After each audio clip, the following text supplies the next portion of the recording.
বেড়া গুলগুল্লা বেছে রাস্তার কান্তা থাকার তো শান্তা নয়। হাতে কয়টা বেতন কয়টা কামাই করে তে গুলগুল্লা বেচা সিএনজি চালাইয়া হাতে বেড়া সিএনজি গ্যাস ম্যাস বলে এমনি বাড়াবায় না, সিএনজি বেড়ে গেছে, ওটুও লাগতে সিএনজিও লাগতে বাস স্ট্যান্ড দেখতে না ফাললে আমার মনে তো বউয়ের তো শান্তা তুললো। ঠিক কিনা কও? আল্লাহ যেন আমাদেরকে হেফাজত করে, এটা আমাদের এনশিওর করতে হবে। ক্ষমতার পালা বদল হলো, যদি মানুষের ভাগ্যের বদল না হয় তাহলে লাভটা হবে কি বলেন? কি লাভ হবে? এ জাতির কি উপকার হবে? আসুন সবাই মিলে সুন্দর বাংলাদেশ বিনির্মাণে কাগজে পত্রে সোনার বাংলা নয়, প্রকৃত পক্ষে আমরা সোনার বাংলা বানাতে চাই। ঠিক কিনা বলো? যেখানে নিশ্চিন্তে মানুষ ঘুরবে, আমার মেয়েরা স্কুলে যাবে, রাস্তার মুড়ে দাঁড়িয়ে রিপটেজিং করার মতো কোনো যুবকের সাহস হবে না। আমার মায়েরা আস্তে হেঁটে যাবে, ওই বাসের উপরে যখন উঠবে, বাসের ভিতরে যখন ঢুকবে, আমার যুবক ছেলেরা মাকে সিট দিয়ে নিজে দাঁড়াই থাকবে। এই সোনার বাংলা আমরা দেখতে চাই। ঠিক কিনা বলো? আসুন সবাই মিলে কাগজে পত্রে নয়, প্রকৃত অর্থেই সোনার বাংলা তৈরি করি। কর্তৃপক্ষ চেষ্টা করেছেন বড় করে আয়োজন করার জন্য। আপনাদের যতটুকুন জায়গা ছিল সবটা মিলিয়েই আপনারা প্যান্ডেল করেছেন, কিন্তু আপনারা দেখতে পাচ্ছেন অনেক লোক দাঁড়িয়ে আছেন। তা আমরা যদি সবার সামনে একটু একটু করে জায়গা দেই, যাদের সামনে এখনো ফাঁকা জায়গা আছে, তাহলে দাঁড়ানো ভাইয়ারা বসতে পারবেন। তো হইল কি যে আপনার কারণে যদি একটা লোক বসতে পারে, এটার বিনিময় আল্লাহ আপনাকে দেবেন ইনশাআল্লাহ। আপনি একটু সামনে, যাদের সামনে ফাঁকা জায়গা আছে, শফিউল্লাহ সহ আগে আসো। আমরা শফিউল্লাহ এসে মোহনপুরতে মফিজ খেয়াল করছো নি? আসো শফিউল্লাহ আগাও। মার্শাল্লাহ, আসেন আরো আসেন। আচ্ছা ওকে ফাইন, তারপরে জায়গা তো কম না, লোকজন আইসা পড়ছে বেশি। সাইডে কি জায়গা আছে আমাদের না একবারে দুটো সাইডে আর জায়গা নাই? থাক, বুঝছি। এই সামনে একটু আগান না, কথা বুঝেন নাই? এবারে তো বাসের লোকে যেই খাতির, ওই আগে দিনও থাকতে এবারে বাসও দাগ দিয়া গেছে, এটার লোক এবারে বইব। এবারে এটা নিয়ত করে না, দেখোস না যতই লড়ে এবারে বাসের তে আলগা হয় না। এই সামান্য একটু আগে আলগা হয়েছে। সাংঘাতিক বিষয়, বাসটাও কানতে আছে, এবারেও কানতে আছে, আলগা হয়েছে। আগে না, ছেলেরা আসো, সামনে আসো, একটু জায়গা দাও, সবার একটু কথা বললো না কেউ। হ্যাঁ ছেলেরা, বিরক্ত করবা না, একেবারে পিন পতন নিস্তব্ধতার মাঝে কথা হবে। তোমার মোবাইলটা বন্ধ করো। ছেলে এটা বন্ধ করো। একটা লাগাইছো উফরে, আরেকটা তো আরেকটা লাগাও না কোনো খানো। একটু সুযোগ দাও, তোমরা এতন করলে তো মানুষ আওয়াজ শুনবো করলে। সবাই আপনার দুইজন বসে যান। হ্যাঁ হ্যাঁ, না এমনা না, এমনা না, উঠটা যে কেউ না, লক্ষণ আরো ভিতরে লেডা মাইরা বল। ওটা বইছে এবারে, বুঝ দিতে আস বইছে। আমার বইবে না, তুমি সব কইরা আগে বসা বসা। আর আরেকজনের পজিশন লইতেছে বই বতে। ছেলে বসো। আপনার দিক দিয়ে যারা দাঁড়াই রয়েছেন বসেন। একজন লোক দাঁড়াই থাকা যায়, যে দুজন বসো। আপনি ছবি উঠাইয়া বসে পড়েন। জি হ্যাঁ, বসে যান। মাশাআল্লাহ, সুন্দর হয়েছে। এই বিপদ আপদ যা আছে পিছনে থাকুক। এই যে বাবা, তোমার মোবাইলটা বন্ধ করে বসো, তুমি মোবাইল ধরো না। মোবাইল দিয়ে হাতে ধরে যারা রেকর্ড করতেছেন, এটা রেকর্ডও হয় না, আপনার ওয়াজও শোনা হয় না। আপনি একবার তাকান আমার দিকে, 50 বার তাকান মোবাইলের দিকে, এতে করে রেকর্ড হচ্ছে না। পকেটে ঢোকান মোবাইল। কথা বুঝতে পারছেন তো সবাই? জি, আমাদেরকে একটু সুযোগ দেন, একটু কথা বলতে দেন।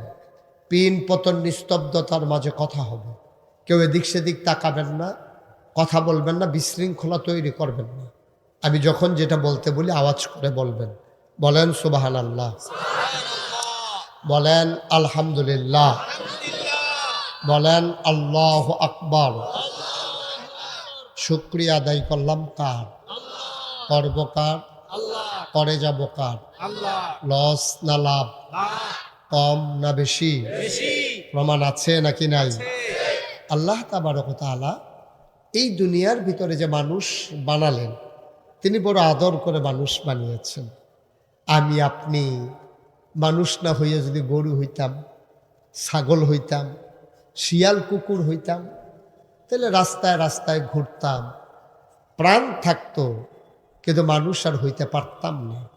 তিনি যে দয়া করে আমাদেরকে মানুষ করে বানিয়েছেন, এটা আল্লাহর পক্ষ থেকে বিরাট বড় একটা নিয়ামত। মাইকটা একটু কমাই দিও, হ্যাঁ? মাইক ভালো, তোমার মাইক অনেক ভালো। এই বছর সবচেয়ে ভালো মাইকে মজা পাইলাম তোমারটা। তারে নিয়ে আবার ফামে দৌড়ালা না? বাংলাদেশের মানুষ প্রশংসা সহ্য করতে পারে না। যেই মাত্র কইছেন কি সুন্দর আডে, দুপুরে আসার খেয়ে ফুটে দিত, ঠিক নিও তো। সুতরাং তুমি ঠিক রাখো, হ্যাঁ? বালা কইছি পরে চাই আবার নিমুখ লাগে। আল্লাহ যেন হেফাজত করে, সবাই কন আমিন। তো বন্ধুগণ, আহা, ওই দেখছেন, আপনারা কেউ দেখেন নাই যে বাচ্চাটা এরকম করতেছে মোবাইলটা নিয়ে? খেয়াল রাখা আমাদের। আপনি চুরি হয়ে গেছেন গা নাকি? এবার আবদ্ধ হয়েছে হন, আপনি এটা চুরি করে আপনি দুটা হন, কি দরকার লাগছে এখন? সিফা দিয়া ওই হাতার হেগুল দিয়া ইয়া দিয়ে অহনো তো বন্ধ করে না, আবার এটারে বন্ধ করে ফকারে লন। একটা কথা শুনন লাগবো তো, আপনি আমার কথাই শুনেন না, কি টেনেছেন ওয়া শুনতে? পড়েন আলহামদুলিল্লাহ। কথা শুনতে হবে। আপনি যদি এটার দিকে চান, এই মোবাইলটা আপনার না, তার লেগে তো আপনি আমার থেকে বেশি চান, সেটার ভাই। আমি তো বুঝি এটা ভাই, 33 বছর দিয়ে এই কারবার করি। আপনি আমার ফেলছেন একবার, এটার ফেলছেন 50 বার। উডেনি উডেনি, এটা চাইতে আছে এবার উডেনি। খেয়াল করে শুনেন ওয়াজ। ইউটিউবে হাজার হাজার ওয়াজ আছে, আপনি কয়টা দেখবেন? ওয়াজ শুনতে শুনতে এমন হয়ে যাবে আপনার ওয়াজ শোনা বাকি রয়েছে, আপনি দুনিয়াতে নাই। এত ওয়াজ ঢুকছে ইউটিউবে। আল্লাহ যেন হেফাজত করে, সবাই কোন আমিন। বন্ধুগণ, আল্লাহ তাবারক ওয়া তাআলা আমাদেরকে এই দুনিয়ার ভিতরে বড় আদর করে মানুষ বানিয়েছেন। সুবহানাল্লাহ বলবেন না? আহা, এত আওয়াজ করতেছেন কেন এখানে? এখানে আনতেছেন কেন এখন?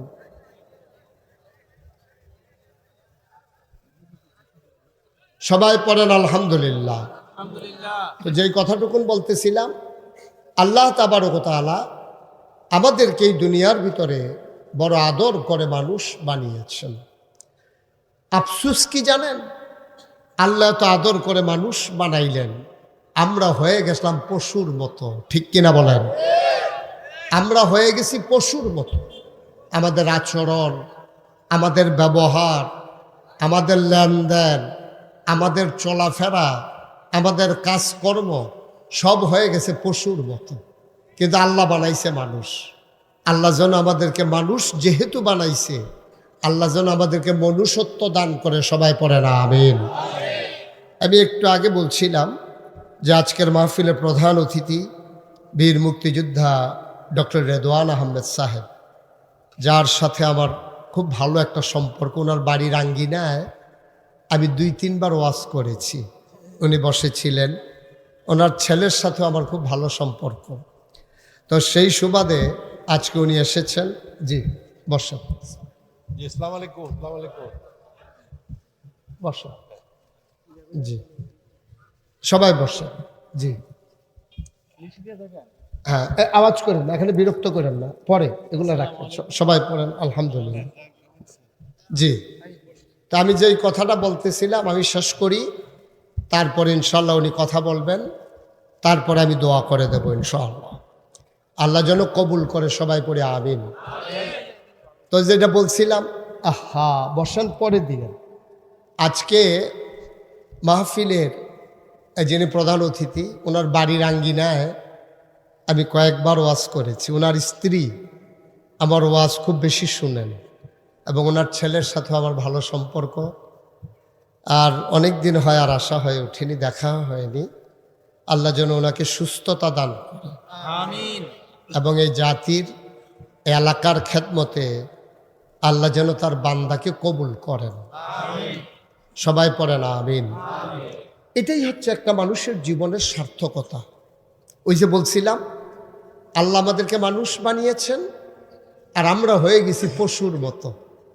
আমাদের লেনদেন, চলাফেরা, কাজকর্ম, আচার ব্যবহার, ব্যক্তি জীবন, পারিবারিক জীবন, সমাজ জীবন, রাজনৈতিক জীবন, ইন্টারন্যাশনাল রিলেশন, সকল ক্ষেত্রে আমরা পশুত্বে পরিণত হয়েছি। আহা, আমরা পশুতে পরিণত হয়ে গেছি। আমরা আর মানুষের জায়গায় নাই। দেখবেন যদি এটাই না হইতো, আপনি এটা কল্পনা করতে পারেন, পুলিশ মানে তো আলাদা কোনো জাতি না, মানুষের মাঝ থেকেই একদল মানুষ। তোরা কেউ আমার ভাই, কেউ আপনার সন্তান, কেউ প্রতিবেশী, এভাবে নানানভাবে আল্লাহ তাবারক ওয়া তাআলা পুলিশদেরকে এই সমাজ থেকে বাছাই করেছেন। তো পুলিশেরও তো স্ত্রী আছে, সংসার আছে, সন্তান আছে। আমার ছেলেরা একটা দাবি নিয়ে যখন রাস্তায় নামলো, আর বাংলাদেশের পুলিশ চোখে চোখে তাকাইয়া, সে আবু সাইদ সিনা তাক করে দাঁড়িয়ে গেছে, পুলিশ দেইখা শুই না ঠান্ডা মাথা তার বুকের ভিতরে গুলি ছুটতে পারে। এবার চিন্তা করেন আমরা মানুষ কত নিকৃষ্ট জানোয়ারে পরিণত হয়েছি, ঠিক কিনা বলেন? আমরা মানুষ নাই তো, মানুষ আমরা নাই, আমরা জানোয়ার হয়ে গেছি। এই বাংলাদেশে 28 অক্টোবর আপনার 2006 সালে আপনার ছেলেদেরকে লগি বৈঠার তাণ্ডবের নামে ঢাকার রাজপথে জলজন্ত যুবককে পিটাইয়া তাদেরকে লাশ বানিয়ে ফেলা হলো। Social media, electronics media, print মিডিয়ার সুবাদে আমরা দেখলাম সেই লাশের উপরে একদল হায়না, একদল মানুষ নামের কলঙ্ক লাশের উপরে নাচতেছে, ঠিক কিনা বলেন? আবার বলেন আমরা কি মানুষ আছি? আমরা মানুষ না। দেখতে চোখ আছে, মুখ আছে, কান আছে, হাত আছে, পা আছে, তো গরুরও তো চোখ আছে, ছাগলেরও তো কান আছে, সকল জন্তু জানোয়ারের হাত, পা, কান, নাক, চোখ, মুখ আছে, কিন্তু তারা মানুষ না। আমরা মানুষ কেন? আমরা মানুষ এই জন্য যে আমাদেরকে আল্লাহ মহামূল্যবান বিবেক দিয়েছেন। এই বিবেক আমরা কাজে লাগাবো বলেই মানুষ, আর যারা বিবেককে কাজে লাগাবে না ওরা জানোয়ারের চাইতে খারাপ। এটা মুশতাক ফয়েজির কথা না, এটা স্বয়ং আল্লাহর কথা, ঠিক কিনা বলেন? আল্লাহ বলছে কোরআনে ঢোকার আগে মারদুদ শয়তান থেকে ফানাহ চাই, যিনি রহমান, যিনি রাহিম, তার নামে চলো শুরু করি, সবাই পড়ি। আউযু বিল্লাহি মিনাশ শাইতানির রাজিম। বিসমিল্লাহির রাহমানির রাহিম। ওয়ালাহুম কুলুবুল লা ইয়াফকাহুনা বিহা ওয়ালাহুম আয়ুনুল লা ইউবসিরুনা বিহা ওয়ালাহুম আযানুল লা ইয়াসমাউনা বিহা উলাইকা কাল আনআম বাল হুম আদাল। আল্লাহ কয়, ও চান্দিনার মানুষ, ও হারালদার মানুষ, এলাকাবাসী, মহিচাইল এলাকার মানুষ, মন দিয়ে শোনো রে ভাই। আল্লাহ কয় দুনিয়ার ভিতরে একদল মানুষ আছে, ওয়ালাহুম কুলুবুল লা ইয়াফকাহুনা বিহা, তাদেরকে আমি মন দিয়েছি তারা বুঝে না। ওয়ালাহুম আয়ুনুল লা ইউবসিরুনা বিহা, তাদেরকে আমি চোখ দিয়েছি তারা দেখে না। ওয়ালাহুম আযানুল লা ইয়াসমাউনা বিহা, তাদেরকে কান দিয়েছি তারা শুনে না। আমরা বলি আল্লাহ এটা আবার কেমন মানুষ? আল্লাহ কয় আমি কি বলছি নাকি মানুষ? উলাইকা কাল আনআম, ওরা চতুষ্পদ জানোয়ারের মতো। এটা মুশতাক ফয়েজির কথা না, স্বয়ং আল্লাহ কয় ওরা জানোয়ার। এরপরে কি কয় জানেন? কয় জানোয়ারেরও কিছু বুঝ আছে, জানোয়ারেরও কিছু বুঝ আল্লাহ দিয়েছে। দুপুরবেলা তুমি খাইতে বসেছ, ভাতগুলো মেখে নিয়েছ, সবগুলো ভাত তুমি খাইতে পারো নাই, ভাতগুলো এঁটো হয়ে গেল। মাছ খেয়েছো, কাঁটাটা পড়ে আছে, গোশত খেয়েছো, হাড্ডিটা পড়ে আছে, ওই একটু জোটা কাটা তুমি নিয়ে দরজার ভেতরে দিছ। নিকৃষ্ট কুকুর ল্যাজ নেড়ে নেড়ে দুপুরবেলা ওই একটু জোটা কাটা খাইছে। তোমার কুত্তার কথা মনেও নাই, কিন্তু কুকুর ঠিকই তোমাকে মনে রেখেছে। মাঝরাত তোমার প্রস্রাবের ব্যাগ হয়েছে, মাঝরাত হয়ে গেছে, তোমার অ্যাটাচ বাথরুম নাই, তুমি গরিব মানুষ, ওয়াশরুমে যাবা, দরজা খুলে বদনা হাতে নিয়েছ। দরজা খোলার পরে তাকায়া দেখো ওই যে দুপুরবেলা একটু জোটা কাটা দিছিলা, ওইগুলা নিকৃষ্ট কুকুরটা খাইছিল। দরজা খোলার সাথে সাথে তুমি তাকায়া দেখো কুকুরটা তোমার প্রিয়তম স্বামী, প্রিয়তমা স্ত্রীকে নিয়ে ঘুমায়। তোর কি ঘুম নাই? তুই কেন ঘুমাস না?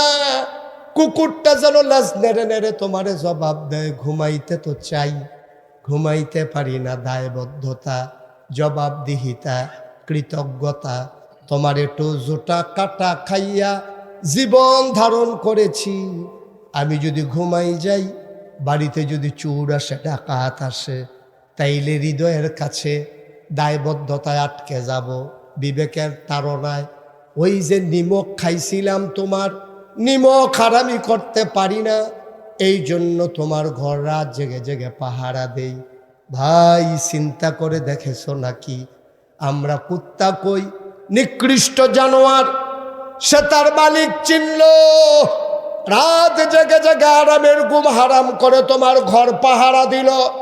অথচ যে আল্লাহ তোমারে মানুষ বানাইল, যে আল্লাহ তোমারে খাওয়াইল, তোমার জন্য কুলু কুলু বেগে বয়ে যাওয়া নদী, নদীর ভিতরে পানি, পানির ভিতরে মাছ, নদীর কিনারে গাছ, গাছের ভিতরে ফুল, ফুলের পরে ফল, নারিকেল গাছের মাথায় ডাব, ডাবের ভিতরে শরবত, আখের ভিতরে রস, কি না দিল তোমার আল্লাহ? মাথার উপরে আকাশ খুঁটি ছাড়া সামিয়ানা বানাই দিল, জমিন দিল সমতল করে, সব তোমার আল্লাহ তোমারে দিল। কুত্তায় যদি একটু জোটা কাটা খাইয়া তোমারে না ভুইলা তোমার ঘর পাহারা দেয়, তুমি মানুষ হইয়া তোমার মালিককে ভুলে গেলা। সারা রাত ঘুমানোর পরে মুয়াজ্জিন যখন ফজরের আযান দিল, আসসালাতু খায়রুম মিনান নাওম, তুমি বিদেশি ছেলের পাঠানো কম্বল গায়ে দিয়া, নাক ওই মুখ মুড়ি দিয়া, মাথা মুড়ি দিয়া ঘুমাইলা। ভাই, কুত্তায় তার মালিক চিনল, তুমি তার মালিক চিনলা না, তুমি কুকুরের চাইতে নিকৃষ্ট, ঠিক কিনা? কুত্তা রাত জেগে জেগে ঘর পাহারা দেয়, আর আল্লাহ কয় ঘুমাও, নিশ্চিন্তে ঘুমাও, আজান পড়লে উঠে এসো, আমি আল্লাহর সাথে দেখা কইরা দিন শুরু কইর। তুমি বিদেশি ছেলের পাঠানো কম্বল গায়ে দিয়া ঘুমাইলা, শীত ভালো পড়ছে বইলা, তুমি ফজরের আজান শুনলেও তুমি মসজিদে গেলা না, এই ডাক মুয়াজ্জিনের ছিল না, এই ডাক ছিল স্বয়ং আল্লাহর, ঠিক কিনা বলে? আল্লাহর দেওয়া নেয়ামত পাইলা, সব খাইলা, সব ভোগ করলা, আল্লাহরে চিনলা না। কুত্তায় তার মালিক চিনল, আমরা আমাদের মালিক চিনলাম না। আল্লাহ কয় উলাইকা কাল আনআম, ওরা চতুষ্পদ জানোয়ারের মতো। আমি কই আল্লাহ ওরা কি জানোয়ার? আল্লাহ কয় না রে না, ভালো ঘুমা আদাল, এটা জানোয়ারের চাইতে আরো নিকৃষ্ট, ঠিক কিনা? বাংলাদেশে এমন মানুষ আছে নাকি নাই? কথা কয় না, আছে নাকি নাই? ক্ষমতা দেয় কে? কথা কয় না, দেয় কে? ক্ষমতা নেয় কে? এই ক্ষমতা একবার পাইয়া তুমি 15টা বছর এইভাবে দেশের মানুষের উপরে নির্যাতন। আগের রাইতে বুট, হ্যাঁ তুমি আমি ডামির বুট, কত কারবারের যে বুট। এর লেগে তো সান্দিনা যখন 4-5 বছর মাহফিল, আমি কইসলাম আর কি যে বুটের বাক্স লইয়ে উঠটা দেয় দৌড়। হগলে খেয়ে গেছে, গা কয় হুজুর ফাওয়াজ করেন না, ওখান আর বাক্স লইয়া দৌড়াদৌড়ি নাই। আমি কই আও আছে, তারা কয় আও নাই, কোনোভাবে তারা স্বীকার করাইতাম পারি না। পরে কয়েকজন বেশি গেলাম, আমি দি কই বাক্স লইয়া দৌড়াদৌড়ি আছে, তারা দি কয় নাই। কয়েকজন মুরব্বী খেয়ে আইস দিয়া কয় হুজুর বাক্স লইয়া দৌড় দিব কিন্তু বুটে দৌড়, বাক্স লইয়া দৌড় দিব বুট থাকলে না। কারবার তো আগে এসে ওটার তুইটা দেখে কারবার গড়াই নিছি। নাউজুবিল্লাহ কয় না রে, কি ঘুমাইলেছেন আপনারা? তো এটা নিয়ে সামনে যে নির্বাচন হইব এটা এমনি নির্বাচন করবে? নাউজুবিল্লাহ তো হয় না। জুড়ে কর নাউজুবিল্লাহ, আওয়াজ দিয়ে ফাড়াইলে না, আওয়াজ কারে হঠাই নেবেন লোকের তার আওয়াজ দিয়ে মার হাবা কয় না, জোরে বলো মার হাবা। আহারে বাংলাদেশ, আহারে বাংলাদেশ। আল্লাহ বোধহয় জানতো আমরা যেই কারবার করাম, এর লেগে আল্লাহ কইছে উলাইকা কাল্লাম, ওরা চতুষ্পদ জানোয়ারের মতো। আল্লাহ কয় না বলহুবাদাল, এগুলা জানোয়ারের চাইতে আরো খারাপ। ঠিক কিনা বলে? কারবার দেখছেন কারবার। আহারে বাংলাদেশে ঠেড়া ফুটা যে আমরা মরি না, কপাল বালা আমরা। ঠিক কিনা কও? আল্লাহ দেখা, আল্লাহ দেখা, না হলে আমরার কপালও ঠেড়া ফুটা মরণ ছাড়া আর কিচ্ছু আসিল না। যেই কারবার আমরা করছি কোনো কারবার না, ভদ্রতা নাই, সভ্যতা নাই, মানুষের জীবনের কোনো গ্যারান্টি নেই, স্বাভাবিক মৃত্যুর গ্যারান্টি নাই। যার যেমনি মনটায় ধরতে আছে চলতে আছে, কি একটা বেফানা শুরু হয়েছে মনটায়, মনে হয় যেন যার যার কারবার। না ভাই সাহেব, এত সোজা না। আল্লাহ তাবারক ওয়া তাআলা অনেক আদর করে তোমারে বানাইছে। মুসলমান, এমনে এমনে তোমারে ছেড়ে দেন নাই।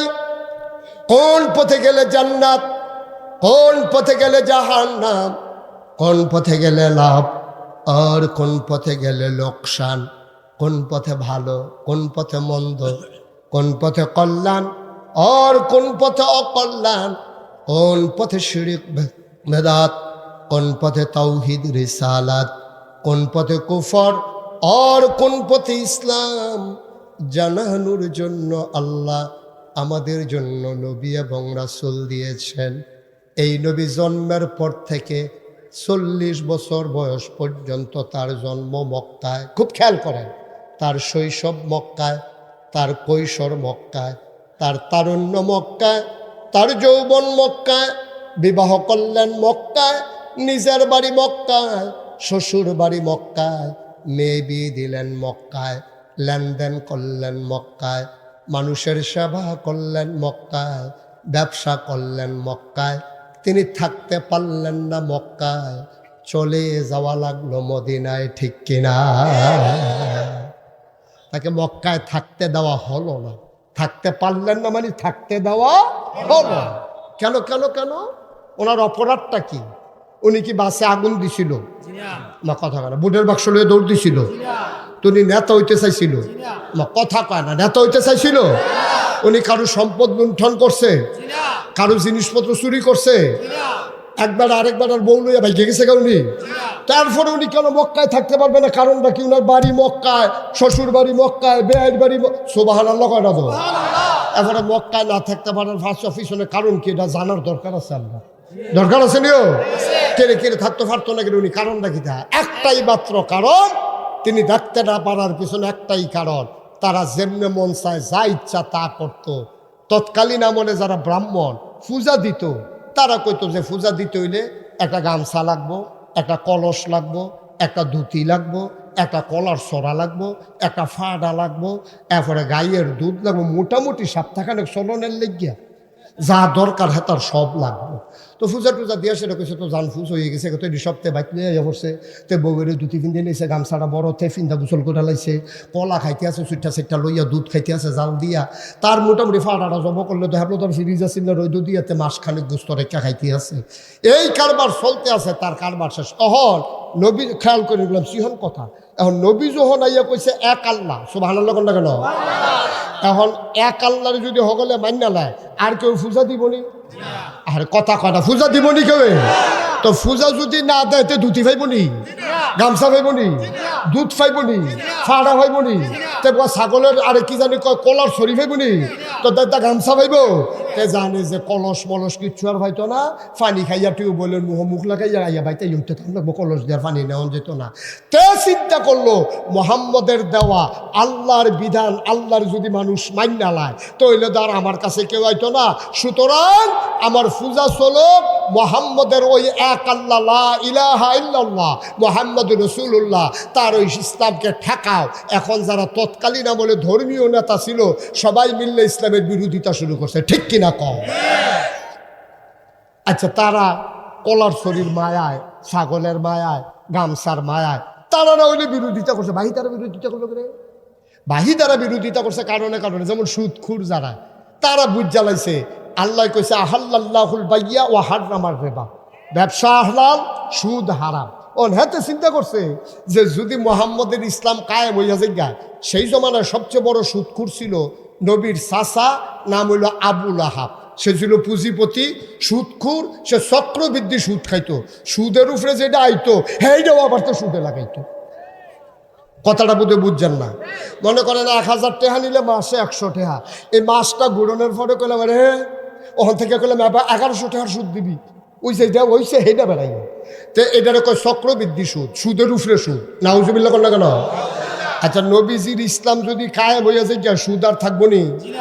কথা কেন, সুদ আর থাকবো নি? এখন সুদ কি ইসলামের পক্ষে থাকবো না বিপক্ষে থাকবো? এখন এই তৎকালীন জমানার সবচেয়ে বড় সুদখোর, তার নাম হলো নবীর চাচা আবুল আহাব। আবুল আহাবে চিল্লান দিয়ে কয় টেহা যাও, খেলা সুন্দর হোক, মোহাম্মদরে আটকাও, ইসলামের দরকার নেই, এবার সুদ চলুক। ঠিক কিনা কও? এখন ঠাকুররা বিরোধিতা করছে কলার মায়ায়, নবীর চাচা আবুল আহাবে বিরোধিতা করছে সুদের মায়ায়। আচ্ছা, আবু জেহেল আমরা চাকলো করে, আবু জেহেল আছেন তৎকালীন জমানায় সমাজের নেতা। হেতে আগে যাইতে টেহা খাইয়া বিচার কাট করে লাইত, হেতে মন্ডা যা ধরে তাই করতো। তা হেতে চিন্তা করছে মোহাম্মদের ইসলাম যদি আল্লাহর দেওয়া ইসলাম, মোহাম্মদের আনা ইসলাম যদি কায়েম হয়ে যায়, তাইলে আমারে আর আগে যাইতে কেউ টেহা দিত না। আমার নেতাগিরি তো সব শেষ। লা ইলাহা ইল্লাল্লাহ কই জ্বালাইলে আল্লাহ ছাড়া কোনো ইলাহ নাই, বিধানদাতা নাই, মৌতদাতা নাই, রিজিক দাতা নাই, হায়াত দাতা নাই, কেউ নাই আল্লাহ ছাড়া, একমাত্র আল্লাহ। এটা যদি কায়েম হইয়া যায় তাহলে আমি আবু জেহেলের সর্দারি শেষ। হেতে চিল্লান দিয়া কয় টেহা নাও, ফিটাফিটি করো, মোহাম্মদের ইসলাম ঠেকাও, সর্দারি যেমনিও কায়েম রাখো। আল্লাহ তাবারক ওয়া তাআলা যখন নবীজিরে পাঠাইলেন, সুদখুর বিরোধিতা করলো নবীর, ওই মদখুর ঘুষখুর বিরোধিতা করলো নবীর। যারা তৎকালীন জামানায় ধর্মীয় নেতা ছিল তারা তাদের স্বার্থে বিরোধিতা করেছে, যারা রাজনৈতিক নেতা ছিল তারা তাদের বিরোধিতা করেছে। বাংলাদেশ স্বাধীন হয়েছে 53টা বছর, হাজারো প্রাণের বিনিময়ে, ইজ্জত আবরুর বিনিময়ে আমার দেশের মানুষগুলো লাল সবুজের খচিত পতাকা পথ পথ করে যখন আকাশে উঠল, সবাই মিলে দেখলো 1971 সালের 16ই ডিসেম্বর পৃথিবীর মানচিত্রে নতুন করে একটি দেশের নাম জায়গা করে নিল। দেশের নাম আমার সোনার বাংলা, আমি তোমায় ভালোবাসি। 53টা বছর হলো দেশ স্বাধীন হলো। কেউ বলল সোনার বাংলা, কেউ বলল দুধে ভাতে বাংলা, কেউ বলল বাসে ভাতে বাংলা, কেউ বলল ডালে ভাতে বাংলা। কত বাংলা আমাদেরকে দেখাইলো, কিন্তু আমরা খেয়াল করে দেখলাম ওই 53 বছর অতিবাহিত হওয়ার পরে আমার দেশের মানুষগুলো স্বাধীনতার প্রকৃত স্বাদ পায় নাই। আমার দেশের মানুষগুলো নির্যাতিত, নিপীড়িত, সব জায়গায় টট্টু বটম পাওয়া গেল, চিটার আর বটপাড়ের হেডকোয়ার্টার। ঠিক কিনা বলো? যার যেমনে মন্ডায় চায় ইচ্ছা মতো কি কারবারটা করছে। আন্না হইলে কইতেও আমার শরম করে, কইতেও আমার শরম করে। একটা দেশের প্রধানমন্ত্রী ইলেকট্রনিক্স মিডিয়া, সোশ্যাল মিডিয়ার সামনে হাসতে হাসতে কইতে আছে আমার ফিওনে 400 কোটি টাকার মালিক। একটা শরম আছে না? একটা কেউ কয়নি যে আমার ফুতে চুরি ফারে বালা, এই কথা কেউ মেলো বইয়া কয়। তেজে চুরি করে মাশাল্লাহ কোনো চিহ্ন থাকে না। এই কথা কোনো বাফে ফুতের নামে কইছে আমার কোনো জানা নাই যে আমার ফুতের চুরি এত সুন্দর হয়, তারে তোমরা ধরতে পারতাম, তেও সিহন কামলাতে। এই কথা কোনো বাফে কয় না। তো বাংলাদেশের প্রধানমন্ত্রী তিনি হইল রাষ্ট্রের মা বাপ এক হিসাবে। এই যদি এই সাংবাদিকদের সামনে, পত্রিকার সামনে ক্যামেরা চাইয়া রয়েছে সকলের দিকে, সবাই এর ভিতরে কইয়া বইছে আমার ফিওনেও 400 কোটির মালিক, কপাল বালা, হ্যাঁ কেউ কই না ছিল না যে ফিওনে যদি 400 হয় আপনি জানি কত। কি ওটা উচিত কথা না? এটা তো প্রশ্ন, স্বাভাবিক প্রশ্ন, যে যেই মানুষটার ফিওনে 400 কোটির মালিক, এই মানুষটার কত কোটি টাকার মালিক? এটা তো একটা স্বাভাবিক প্রশ্ন, ঠিক কিনা? পা জিগেন না ছিল না, আল্লাহ বাঁচাইছে আর কি। এটার নাম বাংলাদেশ, এটার নাম বাংলাদেশ। কপাল খারাপ আমাদের। মুসলমান, চিন্তা করে দেখো, আল্লাহর নবী মক্কায় থাকতে পারলেন না, তিনি চলে গেলেন মদিনায়। করুণ ইতিহাস ভাই। আমরা কেউ ইসলাম মানার কারণে মহিষাল সাইরা কোনোদিন আমরা কুটুম্বপুর যাওয়া লাগে নাই। কুটুম্বপুরের মানুষ কোনোদিন মহিষাইল আসা লাগে নাই। আমরা যার যার জায়গায় আছি। নবীর মতো মানুষ, যে মানুষটার জীবন একটা গুনাহ নাই, গুনাহ হওয়ার সম্ভাবনাও নাই, মানুষটা মক্কায় থাকতে পারলেন না। তারা মিটিং করলো দারুন নাদওয়ায়, তৎকালীন সংসদের নাম হইল দারুন নাদওয়া। তারা মিটিং করলো, মোহাম্মদকে অনেকভাবে বুঝাইলাম, সে কোনোভাবেই যখন বুঝ মানে না, চলে আবার তারে মাইরা ফালাই। তারা প্রাথমিক প্রাইমারি ডিসিশন নিল। আল্লাহ তাবারক ওয়া তাআলা জানে না কি জানে না? ও কাফেরারা গরম বইয়া বইয়া কি মিটিং করতেছে আল্লাহ জানেনিও নাকি? দরজা বন্ধ করে লাইলে আল্লাহ আর শুনে না? শুনে নিও। নবীজির ব্যাপারে যখন কাফেরারাই মিটিং করছে, আল্লাহ নবীজিরে ডাক দিয়ে কইছে, মোহাম্মদ আপনি একটু রেডি থাকেন, নবী আমার কোন সময় কোমাল্লা ঢাকাইয়া পড়ে যায় কেমন লাগবো, আপনি একটু রেডি থাকেন। এই কথাটা নবীজি আবার নবীজির একেবারে ঘনিষ্ঠ সহচর হযরত আবু বকর কইয়া রাখছে, আবু বকর এই আল্লাহ দি কয় কবে বিলে যায় কেমন লাগবো, তো আমি একলা একলা কেমনে যাই, তুমিও রেডি। সুবহানাল্লাহ কয় না? দাও না, ওই তোলা মাহফিল, ওই তোলা তো কি আর পদ্ধতি, ওই তোলা ওই রাত এই কথা পেয়ে যাবো, দোয়া করে দেবে রে বাবা। তোরা বেটা একটা আওয়াজ নাই, সুবহানাল্লাহ কয় না? দাও জুড়ে কেন তো সুবহানাল্লাহ। সবাই বলো মারহাবা। একটু আওয়াজ করে, আওয়াজ করে একটু। আরে ট্রাকের চাক্কাটাও তো ফুটানোর সময় একটা আওয়াজ করে ফুটু। তোরা কিতা হইলি বেটা, মারহাবা বলো। তো নবীজিরে যখন ফেরেশতা জিবরে, কথা মনে আসেনিও, জিবরাইলে কইছে নবীজিরে, আর নবীজিয়ে কইছে আবু বকর সিদ্দিক রে, আবু বকর কোন দিন যা কেমন লাগে আমার এদিকে রেডি থাকতাম, তুমিও রেডি। আবু বকর আবার ছিল খুব বুদ্ধিমান। আবু বকর করছে কি, তার লগে লগে বাজারও গিয়া 2টা উট কিনা লাইছে। কি কিনা লাইছে? উট কিনা এক ইহুদির বাইত দিছে, তুই উটটিরে লালন পালন করবি, মাসে তোর এত টাকা দেওয়া হইব। উট সুন্দর করে হাতে মোটা তাজা করছে, দৌড় টোর শিখাইতে আছে। কইছে ভাই কি এর লেগে? কি এর লেগে তোর দরকার আছে? তুই টাকা পাইবি, উট ফালবি, তোর সমস্যা কি? তুই ফালতে থাক। এখন উটও ফালছে মাশাআল্লাহ। এর ভিতরে দিয়া নবীজি একদিন গেছে আবু বকর সিদ্দিক, সুবহানাল্লাহ কয় না? আবু বকর কইছে যে রেডি থাকো, এবারে বাইক গিয়া রেডি হইয়া বইয়া সকল লুঙ্গি টুঙ্গি ফিন্দা পাঞ্জাবি টাঞ্জাবি গাও দিয়া এবারে আর ঘুমায় না। এবারে প্রত্যেক দিন রাত রইলে দরজার ভিতরে হেলান দিয়া দাঁড়াই থাকে। ওনার ওয়াইফ ওনারা ডাক দিয়া কয়, আপনি হুতেন না খা, আইয়েন বিছনা তাইয়েন। না না না, নবীজি কইছে সুবহানাল্লাহ কয় না রে? নবীজি কইছে রেডি থাকতাম, আমি যদি বিছনা থইতা লাই আর ঘুমটা যদি গাড়া হইয়া যাই, আর নবী যদি 2-3টা ডাক দেওয়ান লাগে, তাইলে আমার কলজায় মানত না। আবু বকরের বিবি ডাক দিয়া কয়, আপনি তো অসুস্থ হয়ে যাবেন, আপনি দরজায় দাঁড়াইয়া মানুষ আবার ঘুমায় কেমনে? আপনি তো অসুস্থ হয়ে যাবেন, আসেন বিছানায় আসেন। আবু বকর সিদ্দিক ডাক দেয়া কয়, বিবি গো, আমি আবু বকর অসুস্থ হইলে সমস্যা নাই, কিন্তু আমার নবী একটা ডাকের বেশি 2টা ডাক দিলে আমার সমস্যা আছে। আমি আবু বকর সিদ্দিক, আমি যদি না ঘুমাই, আমি যদি অসুস্থ হয়ে যাই, কোনো সমস্যা নাই, কিন্তু আমার নবী 2 ডাক দিলে আমার খলিজায় মানবে না। মাঝরাত পার হয়ে গেল, নবী ঠিক ঠিক দরজায় এসে দাঁড়ালেন, টক টক করে নাড়া দিয়া আস্তে করে ডাক দিলেন আবু বকর। আবু বকর লাভ দিয়া দরজা খুলে দিয়া কয়, লাব্বাইকি ইয়া রাসূলুল্লাহ। আবু বকর তুই কি ঘুমাস না? এত আস্তে করে ডাক দিলাম, একটা মাত্র ডাক দিলাম, সজাগ হইলি কেমনে? আবু বকর ডাক দেয়া কয়, নবী গো, যেই দিন বলেছেন রেডি থাইকো, ওই দিনের পর থেকে আমি আবু বকরের পিঠ আর বিছানায় লাগে না।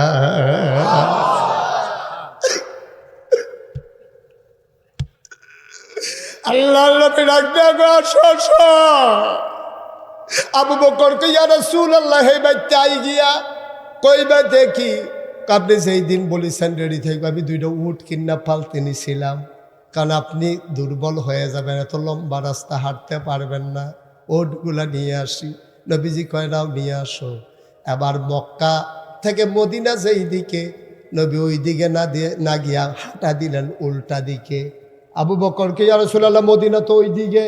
কয় আমি চিনি মদিনা কোন দিকে, ওই দিকে কাফেরেরা আমারে তালাশ করবে, এখন যাওয়া যাবে না, উল্টা দিকে গিয়ে আমরা কয়দিন লুকাই থাকবো। সুবহানাল্লাহ কয় না? কত বড় বুদ্ধিজীবী, কত বড় সমরবিদ, কত বড় তিনি যুদ্ধের ব্যাপারে কত জ্ঞান রাখেন, কত বড় কূটনৈতিক। আল্লাহর নবী মক্কার রাস্তায় গেলেন না, গেলেন মদিনার রাস্তায় গেলেন না, গেলেন উল্টা দিকে। যাওয়ার সময় অনেকক্ষণ হাঁটার পরে দেখে পূর্ব আকাশ ফর্সা হয়ে গেছে, সূর্য উঠতেছে, প্রায় ফকফকা হয়ে যাবে। আল্লাহর নবীর আবু বকর ডাক দেয়া কই, ইয়া রাসূলুল্লাহ আমরা তো এখন দিনের আলোতে ধরা পড়ে যাব, এখন কি করব? আল্লাহর নবী কয়, চিন্তার দরকার নাই, তোমার এত টেনশন দরকার নাই, আল্লাহ আছে। আমি চিন্তা করে রেখেছি কি করব। চলো চলো পাহাড়ের কিনারে যাই। তিনি পাহাড়ের কিনারে গেলেন, গিয়া দেখে পাহাড়ের ভিতরে একটা গুহা। আল্লাহ নবী কই যে গুহা দেখা যায়, চলো গুহার ভিতরে লুকাই যাই, তাইলে ওরা আমাদেরকে খুঁজে পাবে না। আবার আবু বকর সিদ্দিককে নিয়ে নবী যখন গুহায় ঢুকতে গেলেন, আবার নবীজির সামনে আবু বকর দাঁড়াই গেলেন হাত ছড়াইয়া। ওই ইয়া রাসূলুল্লাহ আপনি গুহায় ঢুকবেন না, সুবহানাল্লাহ বলবেন না? আপনি গুহায় ঢুকবেন না। কয় কেন গুহায় ঢুকবো না? কয়টা পাহাড়ি গুহা, বিষাক্ত সাপ থাকতে পারে, বিচ্ছু থাকতে পারে, আপনি ঢুকলে আপনারে সাপ কামড় দিতে পারে, আপনি একটু বাইরে দাঁড়ান, আমি একটু গুহার ভেতরটা দেখে আসি। আল্লাহর নবী চোখের পানি ছেড়ে দিলেন, বুকের সাথে জড়াইয়া ধরলেন, ডাক দেয়া কয়, আবু বকর রে, ও আবু বকর, আমি গুহায় গেলে সাপ আমারে কামড়াবে, তোরে কামড়াবে না। তোরে যদি সাপ পায় তোরে কি ছেড়ে দেবে? কামড়াবে না তোরে। আবু বকর কান্দে আর কই, নবী গো, ও নবী, আমি আবু বকর যদি কামড়ায় আপনি টেনশন করেন না, আমার মতো 100 আবু বকর যদি মরে যায় ইসলামের কোনো ক্ষতি হবে না, আমার নবী যদি কিচ্ছু হয়ে যায় ইসলাম থাকবে না।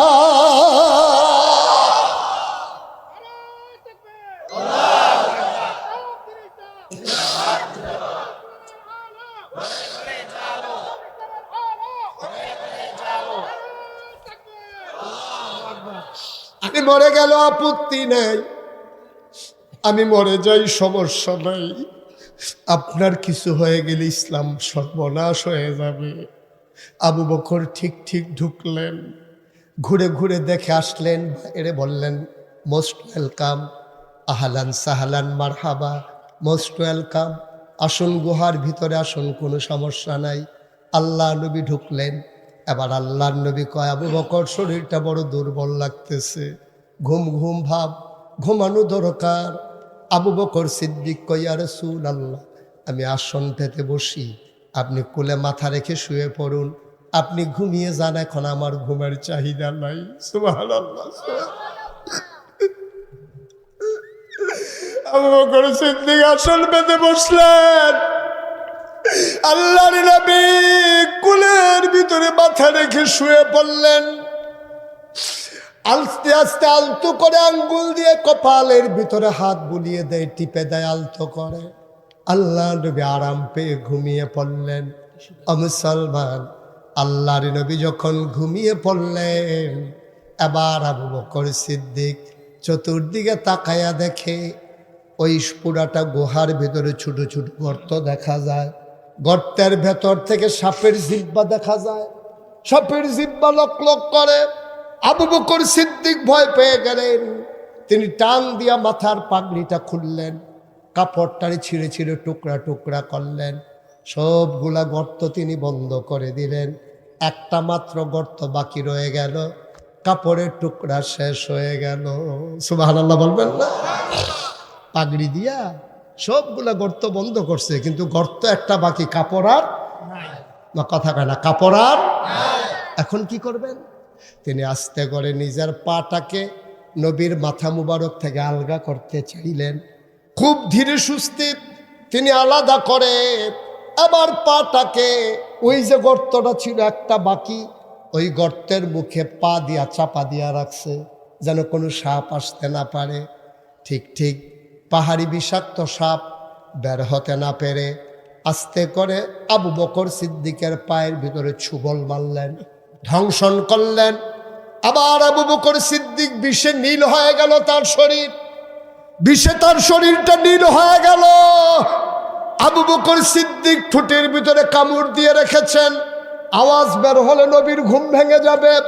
বিষের জ্বালায় তিনি ছটফট করতেছেন, জিহ্বায় কামড় দিয়ে রেখেছেন, আওয়াজ যেন বের না হয়। কামড় দিয়ে ধরে রেখেছেন ঠোঁট, আওয়াজ যেন বের হতে না পারে। তিনি আওয়াজ সামলাইলেন, চোখের পানি আর ধরে রাখতে পারলেন না।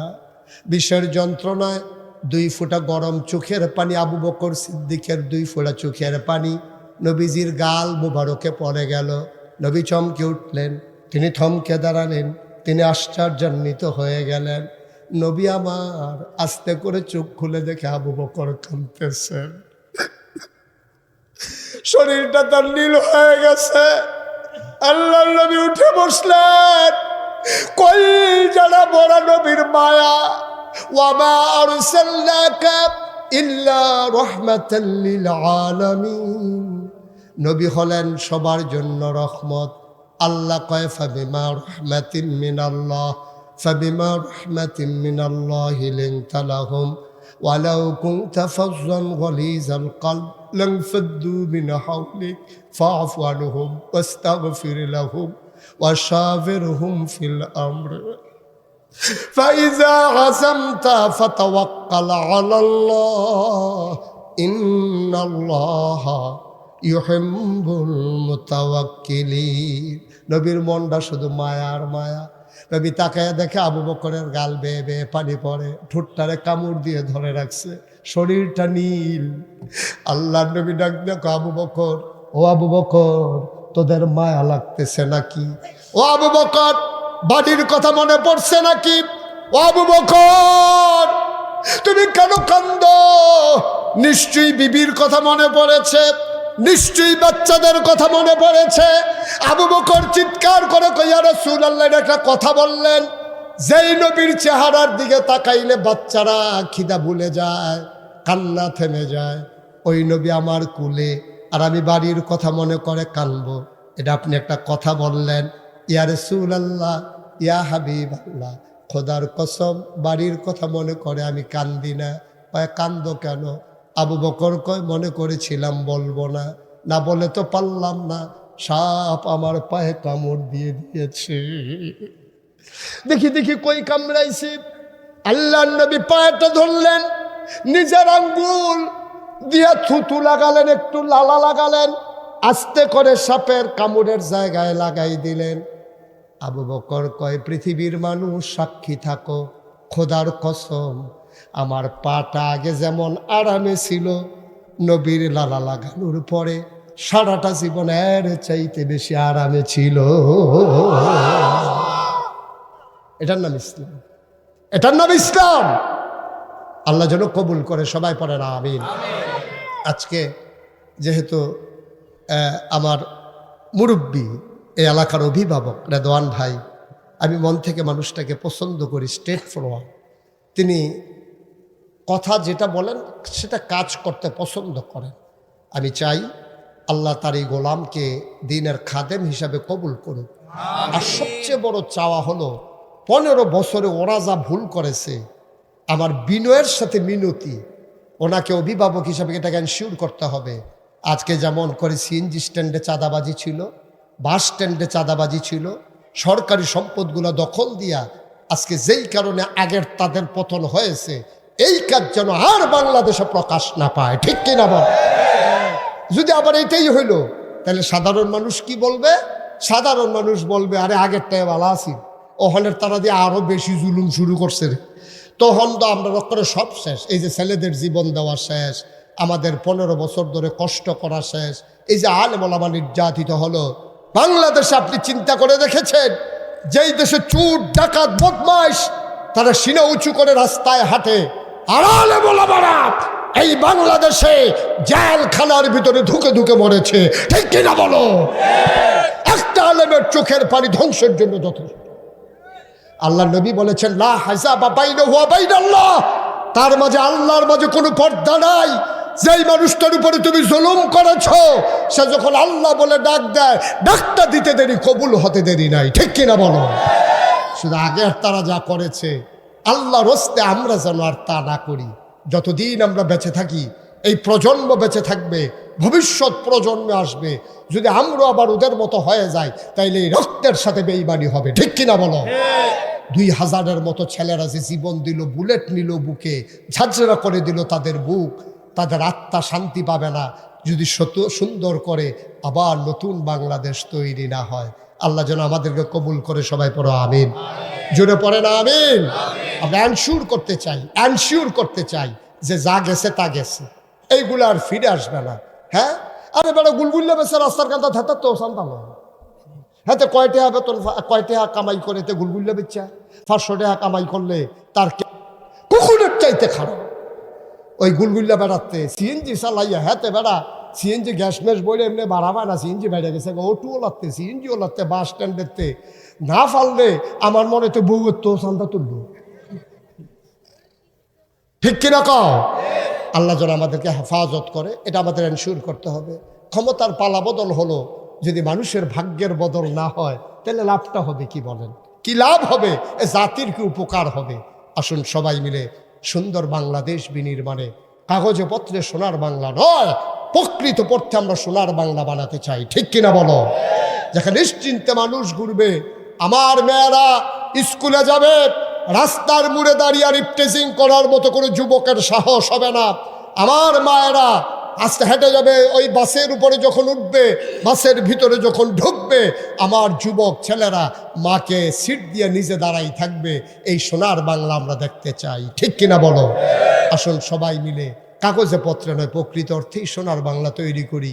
আর আজকে অনেক লোকজন এসেছেন, আমি স্যালুট জানাই সবাইকে, রক্তিম শুভেচ্ছা।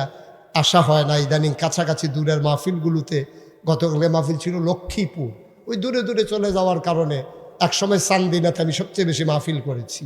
আমার জীবনে 33 বছরে যত মাহফিল, সবচেয়ে বেশি মাহফিল করেছি আমি চান্দিনাতে। মাগরিবের পরে, আসার পরে, দিনের বেলা, কতভাবে আমি মাহফিল করেছি। আল্লাহ তাবারক ওয়া তাআলা আমাদেরকে কবুল করুক, সকল মাহফিলগুলো কাজে বাস্তবায়ন করার তৌফিক দান করুক। আপনারা সবাই জানেন, এখানে যারা আমরা আছি, এখন আমরা সবাই মিলে দোয়া করব। তার আগে আমাদের প্রধান অতিথি কথা বলবেন। আমার একটা বিনয়ের সাথে মিনতি আছে, ওনারা একটা মসজিদের কাজে হাত দিয়েছেন। আমি জানি না এখানে এই প্যান্ডেলে যারা আছেন তাদের ভিতরে কার আব্বা নাই, কার আম্মা নাই, সবাই মিলে আমরা প্রাণ ভরে এখন দোয়াতে শরিক হব। অনেক বুদ্ধিমান মানুষ, ওই যে 3-4 জন, আরে ওর যেই বুদ্ধি বুঝালেছে মাহফিল দোষে সার বই রুচু কি উঠালা। আমার মনে হয় জান্নাত দিনও তারা ফাল দিয়ে বাড়ি ফুটে যাবো গা, কিন্তু আর বই থাম কত। আমি কাউকে উঠতে বলছিলাম, একটা লোক উঠবেন না। এই যে হুজুর আপনি হাঁটতেছেন কেন? এই কেন হাঁটতেছেন আপনি? কারবার কি বুঝলাম না কিছু। প্রোগ্রাম শেষ, আখেরি মোনাজাতের আগ পর্যন্ত একটা লোক উঠবেন না, সবাই ধৈর্য ধরে বসেন। আমি যেটা বলছিলাম বিনয়ের সাথে মিনতি, এখানে যারা আছেন একটা লোকও এই মসজিদে শরিক না হয়ে যাবেন না ইনশাআল্লাহ। আল্লাহ যেন কবুল করে, সবাই পড়ে আমিন। 1000 টাকা, 500টা টাকা, 100টা টাকা দিলে আপনি গরিব হয়ে যাবেন না, মরে যাবেন না। কালেকশন হুজুর করেছেন, আনিস মাহমুদ কালেকশন করেছেন, কিন্তু আমরা সবাই মিলে শরিক থাকবো, শরিক হব। এই ফাঁকে আপনাদের যারা কর্তৃপক্ষ আছেন, বিশেষ করে ভলান্টিয়ার যারা আছে, তোমরা ভিতরে যাও, তোমরা ভিতরে গিয়া যারা দিতে, একটা লোকও খালি যাইয়েন না। আমি বলছি আপনি 2 টাকা দিয়েন, তাহলে আপনি বলতে পারবেন এই মসজিদে আমিও গর্বিত সদস্য। কিন্তু একজন লোকও খালি যাওয়া যাবে না, 2টা টাকা হলেও দিয়ে শরিক থাকবেন। আমরা সবাই মিলে প্রাণ ভরে দোয়া করব, একটা লোকও খালি যাওয়ার সুযোগ নাই। আল্লাহ যেন কবুল করে।